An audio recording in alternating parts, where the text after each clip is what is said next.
Hey everybody, I wanted to share something with you from Terence McKenna real quick.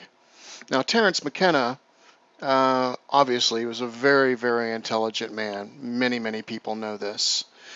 He used psychedelics to help him tap into the veil beyond. It's not always necessary to use those, but he did. And he also, just for clarification, didn't recommend that you abuse them, but to use them only for spiritual purposes. But I wanted to read something to you real quick from him, and it's from Invisible Landscapes. And I want to show you that he was indeed connected to understanding Qabalah as well. And then what I'm going to do at the very end of this, after I read this to you, is I'm going to play something for you from Enter the Zohar by Qabalah Info, that you can actually find this channel on YouTube. And what you'll see are the similarities between what McKenna is saying and what he's saying in this video regarding creation. Now, creation, as I've said before, exists and starts in kind of the invisible realm. And if you think of a tetractys at the very top of that triangle, it starts there and it kind of branches out like a tree, eventually breaking into physical manifestation and the cosmos and what have you. And so this is seen in the Tetractys. This is also seen in the Great Pyramid, because the very, very tip of the Great Pyramid, the very top or the very apex, is missing. And it's missing on purpose, because the symbolism there is to show you how the physical universe disappears into the unseen universe. I can show you that here in a particular quote from Blavatsky.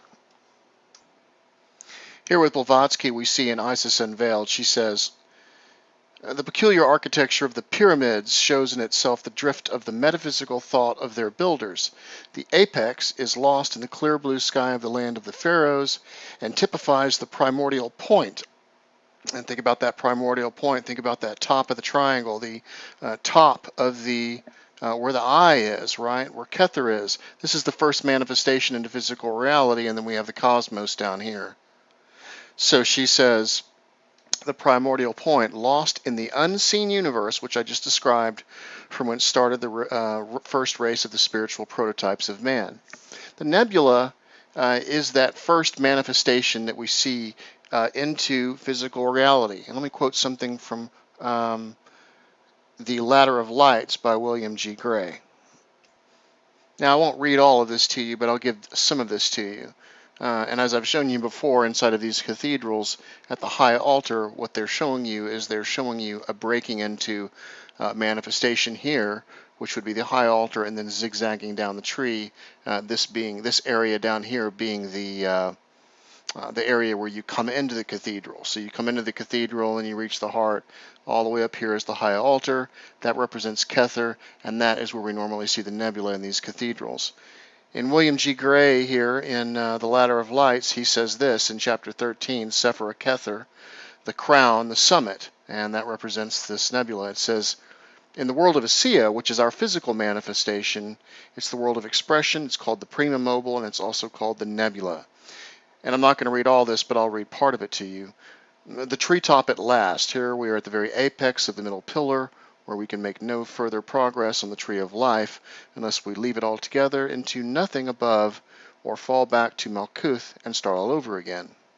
Unless we have grown wings during our upward journey, we can follow the latter course.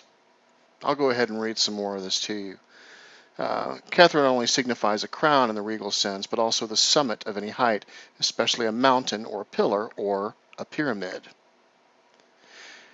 It has an implied meaning of surrounding anything in a friendly manner, and in this proverb it says, the prudent put on the knowledge of doth. Okay, so doth is right here, and he put it on as a crown. So doth, in a way, is a crown, just like Kether is, except doth is kind of the, it is taking the wisdom and the understanding and organizing it into something that is knowledge that you can actually do something with, where this is kind of abstract in the Kether area. If you've ever seen those things where people put their fingers together and they put their forefingers and their thumbs together, creating a triangle, and the rest of their fingers kind of creates a crown, that's what that is referring to when you see that symbolism. It says this gives a nice picture of the supernals together with the crown of Kether ornamenting the prudent heads, Hokmah that have reached a position of knowledge of Doth. And I've shown you before, as you rise up this tree, by combining these two together, you get Doth here, which is also a version of Kether, which is what you see up here. It says some modern Kabbalists have made the attribution of Uranus to Kether, although this can scarcely be a really ideal one. The nebula is what we consider Kether. Now let me read to you what Terence McKenna has to say real quick. And this will show you that he has an understanding of Qabalah, which you'll find that most of these guys that do a lot of studying, this is what they understand. And you begin to understand the psychology of the universe and as it breaks into manifestation, and you can see the similarities between it and man. It says the unformed archetypes of the collective unconscious, which Carl Jung also goes into, which I've also described before, may be the holographic substrate of the species mind. Each individual mind-brain is then like a fragment of the total hologram. But in accordance with the holographic principles, each fragment contains the whole. It will be, so this is exactly what we see when we take a look at the tetractys, because at the very tip we have this one mind, but then it divides itself into many, just like a tree trunk divides itself into many branches. It says it will be remembered that each part of a hologram can reconstruct the entire image, but that the details of the image will deteriorate in proportion to its fragmentation, while the overstructure will remain. Out of this feature, holography arises the quality of individual point of view and, in fact, individuality itself. If each mind is a holographic medium, then each is contiguous with every other because of the ubiquitous distribution of information in a hologram. Each individual mind would thus be a representation of the essence of reality, but the details could not be resolved until the fragments of the collective hologram were joined. So when you think about the tetractys and you think about how it breaks in to the whole triangle that goes all the way down to the physical universe, when all those come together and join back up into the single one again, then you get your detailed hologram back again. So with that, I'm going to leave you with this real quick, and you can listen to what he has to say, and you will see that Adam, or Adam, is basically the same as the Son of God, which is Jesus Christ. It's just in a different form. So when we hear about it in the Old Testament and we hear about Adam, we're almost kind of talking about what Jesus is being referred to, or I would say not necessarily Jesus, the historical figure, but the Christ, because the Christ is actually the Son of God, which moves down through the spiritual universe, through mind, and then breaks into the physical cosmos. And the whole cosmos, you and everything around you, are fragments of that total hologram that broke through into physical manifestation. So I'll leave this with you guys. You guys have a good weekend, and I'll talk to you soon. Cobb TV. Watch your life make sense.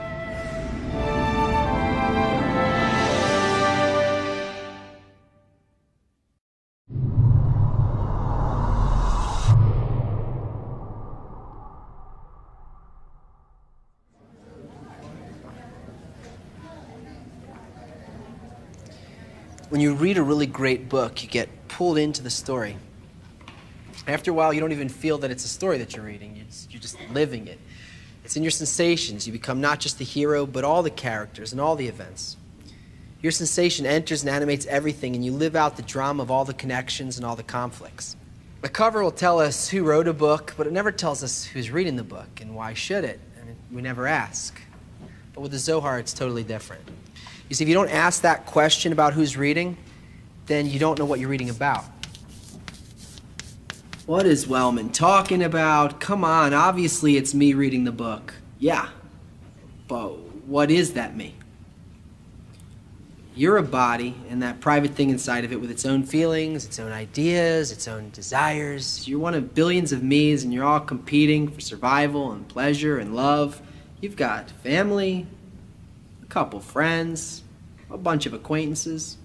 That's pretty much all the connection you can take. As far as those other billions are concerned, they don't have anything to do with your me. As long as they don't threaten what you have, take what you need, well, it's a great, big, beautiful world. Live and let live. What's mine is mine. What's yours is yours. But You remember when we learned that the Zohar isn't a book, or it's not an object among other objects? Well, neither are you. And the Zohar isn't written for an individual reader, because there's no such thing. Underlying the countless people, objects, and phenomena we see in the world, there's only two things that exist. An unchanging creative law called Boré, creator, giving force, and two, a single creature the law built that contains the entire cosmos and everything in it, called Adam, the desire to receive, or the collective soul. They're not really two things, but they're two sides of the same force. Adam means resemblance, and depending on the quality of connection between the creator and Adam, how different or alike they are, that's what projects everything we feel as either the physical things surrounding us or our private inner life. The creation didn't end with the appearance of the creature. It wasn't even the starting point. The creation that we see happened when, in order to give the creature independence, the giving force shattered the original desire to receive into billions of desires, each with a dormant spark inside of it that's still connected to the others. There is only one creature, and it's built like a hologram, with each isolated lonely me part containing within it every other me plus the whole. No matter how it looks on the outside, humanity is one creature, and it's evolving as a whole. Your me isn't just you. It just thinks it is. You pick up and open the Zohar at the turning point of creation, and the one reading the book is the collective soul with amnesia. Okay, if that's so, then how come the more connected we get, the worse it seems to get? I mean, why has globalization turned into worldwide crisis and conflict? Tell you, we built a totally interdependent world, and there's no place left to grow. There's nowhere left to run. We're being forced to turn around now and live in it. And it's the wrong kind of world for what we've become. We're connected on the outside and hating it on the inside. And we can't see a future because we can't imagine how we can live in an interdependent world if what we are is self-love. Because even if you tell me that I'm not going to survive unless I actually care about the others, I'm still not able to do it. But now for the good news. Finally, we've actually revealed our true identity, who we really are. Okay, it's the negative side of it, but at least we can see it, and at least we can start working with it. And the extra layer of self-love, it's an illusion. We can connect above it if we really want to, but you can't change it on your own because you're not on your own anymore. Remember, you're actually that hologram. So what everyone wants and values will influence you and everyone else. In fact, none of my feelings and thoughts and my needs, they don't even originate in me. That's who's reading the book. A piece of the hologram coming to terms with its identity. That's who needs the Zohar. That's who searched for this course. That's who opened the video. That's who clicked play. That's who you are. So be who you are. The only way to do it is to influence the hologram. You influence the hologram to influence you. That way, the whole thing changes, and the best part of it is, you do it without focusing on your me. The key to doing that, it's called love your neighbor as yourself. Later.